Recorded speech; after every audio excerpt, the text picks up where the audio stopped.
semana aqui, Jaranson, nós entregar a conta anual, ou seja, a rekening de ano 2025 na Algemene Rekenkamer, lo qual me quer dar bom desenvolvimento de lo que está o manejo financeiro de nosso país. Para o ano, a Aruba está conhecer atraso na preparação e entrega de rekening e conta anual, lo qual está full ciclo pressupostário mais complicado e menos completo. Lei está estipular que o tem que entregar a conta anual na Controladoria General para não por hasi e controle. Então, bota começar com o pressuposto de ano, bota executar o pressuposto e depois o ano terminar, vamos preparar a conta anual e agora que nós entregar a suna de 2025, o país Aruba está completamente al dia com a entrega de conta anual, o qual me considera logro grande para o governo de Aruba, bom sinal para a comunidade que o governo está cumprindo com nossa toma nossa responsabilidade financeira na sério e que nós temos uma equipe que está priorizar cumprimento com o tipo de produto legislativo importante aqui. Está trabalho naturalmente extensivo, pero me está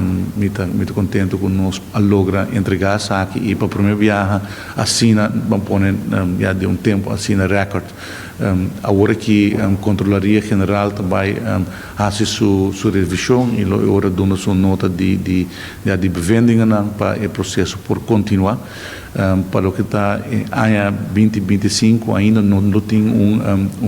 controleiro e a rekening, então é parte do processo que nós está trabalhando de budget, também tem consultação e acordação com a Holanda,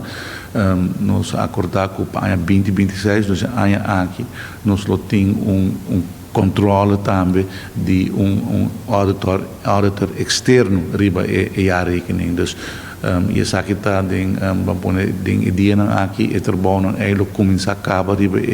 e a rekening de 2026. Dus zij está para pessoas que guardam assim basta tempo passar a cabo com o Holanda e também a dar fundo para nós por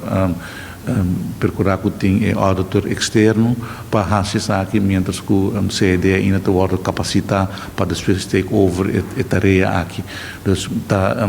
trabalho importante, pero necessário para o país Aruba cumprir com o qual qualquer país mestre cumpre com ele. Então, temos o pressuposto no tempo, temos a rekening, mas também temos o controle de auditor externo que está controlar e certificar agora que a rekening não está